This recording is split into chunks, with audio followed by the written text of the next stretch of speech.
Okay, so this is my crowd. This is my dad. This is my sister. And this is my mom. And they will be watching during the speech. My name is Brody Walls, and this is my speech on Jonathan Edwards. Jonathan Edwards was a very devoted Christian who had a great understanding of God's sovereignty. He believed that God could do whatever he wanted, whenever he wanted, and however he wanted, because that is what it means to be God. Edwards made sure to stress the fact that anyone apart from Christ is destined for an eternity in hell. Despite that sounding a little harsh, he firmly believed it. And though one could argue that Edwards could use better wording, he was hoping that people who heard his messages would turn to Christ. Edwards was a hugely influential Christian figure who many have studied and researched over the years, and many still look up to today, even centuries later. In the Norton Anthology of American Literature, Edwards gives a personal narrative and 2 sermons that he spoke to his congregation.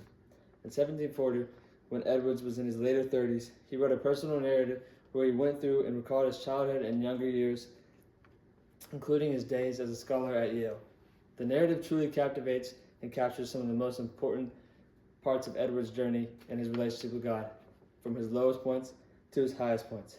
At the time he wrote this narrative, Edwards was the minister of Northampton, the most prominent congregation in central Massachusetts. Leading up to this age, Edwards had obviously accomplished a lot, but he had yet to give his famous speech, Sinners in the Hands of an Angry God. Gilpin says that the personal narrative almost entirely ignored external events such as these in order to take stock of the inner course of his life. Here, Gilpin explains that Edwards decided to focus on his inner thoughts, emotions, desires, and etc., and not focus on the things that were already out in the open. Near the beginning of this narrative, Edwards refers to multiple occasions where he rededicates his life to following Christ, but manages to fall back into sin over and over again.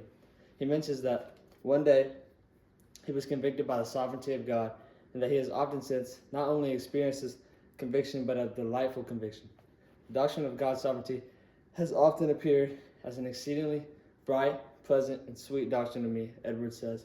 I really respect Edwards' ability to open up and talk about his struggles and the things that happen behind the scenes when no one was looking.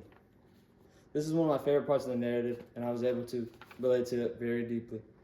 I was also able to relate because oftentimes when I don't get my way, I don't understand why something's happening, I think of God's sovereignty and how he has everything in control, which brings me an eternal peace.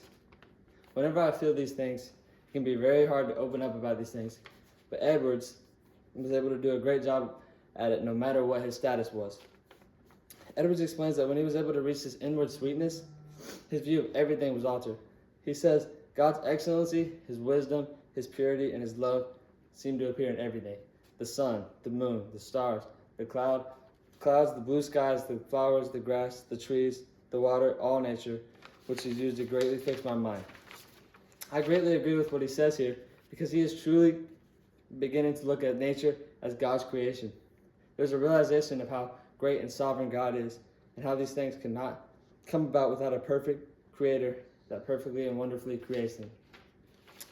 Jonathan Edwards, despite having his flaws, was a great man after God and truly strived to live fully for Christ and not for man. He always felt conviction when he knew that he was living in sin, but he did his best to warn people about these sinful lives and that they should turn to Christ to get away from these things. Many called him crazy, but he was truly great at what he did, and he was extremely influential not only for Christians, but for all types of different people.